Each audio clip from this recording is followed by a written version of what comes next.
Alright boys, I think it's time to relive some memories. Righto. This is the Australian Sprintcar Championship.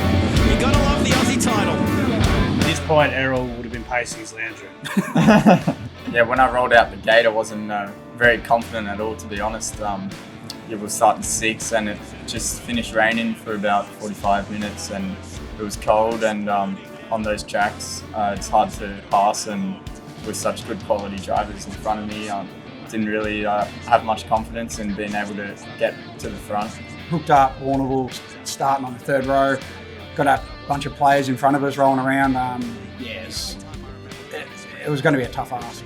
Errol was, he started texting and then he goes quiet. Yep. And then you know for a fact the smoking starts and the bouncing of the knee goes. He believes in the boys wholeheartedly, but he just gets so nervous. That track's so wet.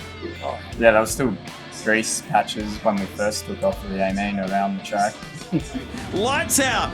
This is the title. Who's going to put their name on that trophy alongside Rush, Tatnall, Brazier, Dumsney, Farr? This is where heroes of the sport are made. This is the Aussie title. And it begins now at Premier Speedway. Hallett gets the jump into one over the Aussie champ. Oh, Alex Moore was awkward through turn 1 for the first time.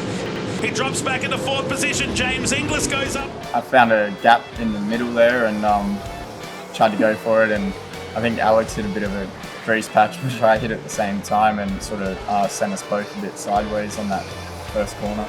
The Aussie champ runs in 3rd ahead of Veal, Mchugh, Alex Orr, Grant Anderson, Callum Williamson, Jordan Charge and Luke Dillon. Locked down pretty fast around the bottom, and you can't really get too close to anyone in dirty air, and sort of just trying to hold your ground and hope that the track widens out a bit and you can start to run a few different lines. Burn some fuel off. Yeah. Inglis is a little bit crooked coming out of turn 2. The front tyres were bouncing down that back straight. He's under pressure from Goodyear. He's got him. Change for second.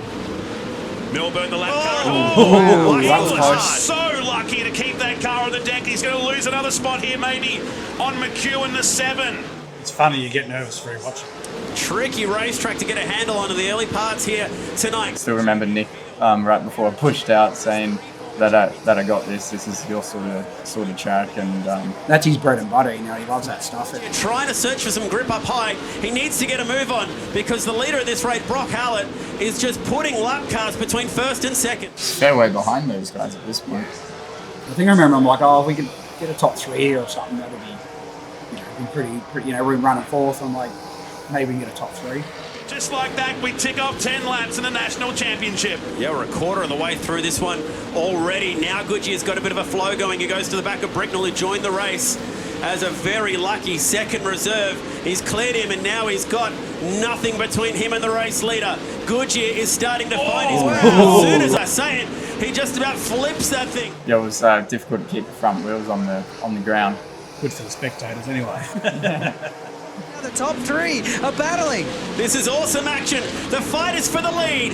Hallett down low, around the top comes Goodyear. He's got some bite, and he gets second back from Veal. This is fabulous racing for the lead. And all trying to avoid that hole in the middle of turn number 4. Oh! To the main straight. No! It's Goodyear. Goodyear on the outside. Wow. And Hallett. to the lead. Hallett is slowing.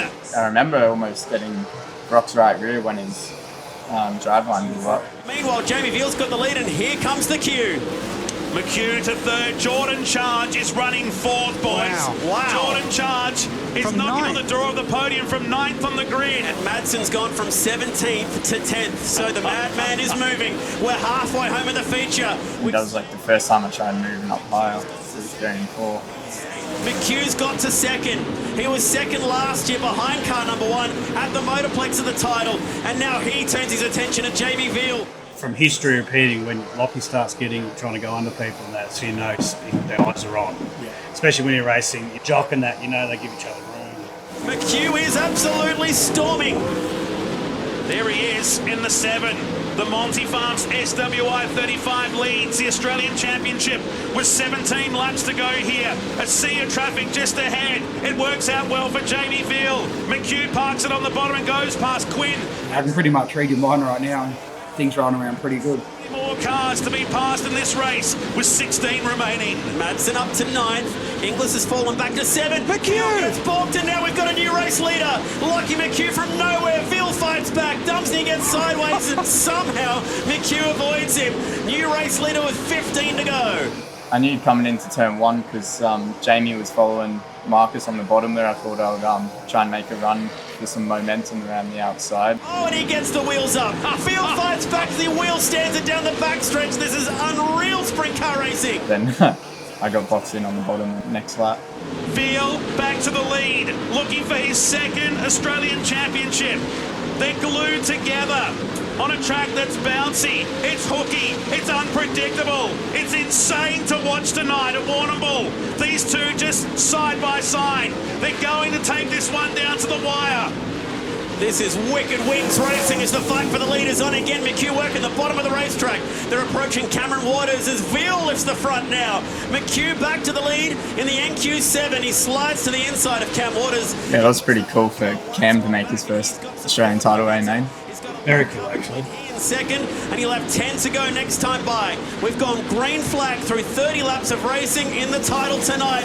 Mchugh is flying as Waters hooks the front up. It's at this point you start getting really excited. Mchugh daring to dream. Phil second, Goodyear third, and Charge is starting to close on the Australian champ.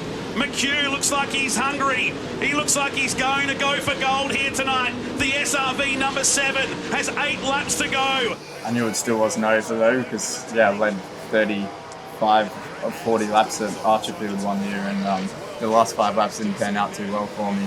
As Mchugh works his way through the traffic, he's onto the back of Kerry Madsen now, so he's lapped all the way up to 8th. To do that in a field of cars like that on a track like that, I mean, that's pretty special. He's there behind Alex Orr as well. Can he get that momentum? Can he keep it going right now through the field? He's putting multiple lap cars between he and the chasing pack. This is an awesome drive so far from Mchugh. Nick Speed, the tuner on that car, the crew chief, his heart will be thumping. When I'm calm, we've won a lot of big races. It's kind of funny. I'll just stand there. We don't really show much emotion. 4 laps to go in the Aussie title as he works his way down the back straight, nearly 1.7 seconds. It was happening so fast I didn't even know how many laps were left to go, and I just knew I needed to keep clearing lap cars as quickly as I could. Last night's preliminary A-main winner is about to get lapped as Mchugh is steaming that right rear tyre. This could just about go all the way to the checkered flag. Green flag running. Mchugh gets to the inside of the 26. He's going to see a white flag next time by. Around he comes. The Queenslander sees the white flag. He won the Grand Annual Sprint Car Classic here in 2022 and is looking likely to add the Australian Championship to that mantle. Mchugh wins in a thriller at Warrnambool.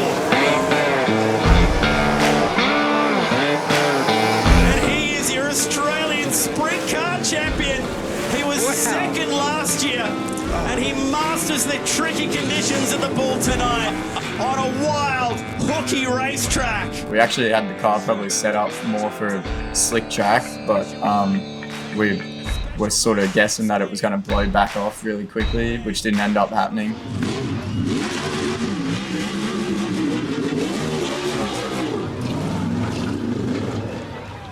Brilliant. And parks it nicely in front of Mount Max. Win one at Warrnambool was great. To win one out of 6 at Warrnambool on a track like that, I think it's a badass. So to win the first one like that, that's the one you're going to remember that one.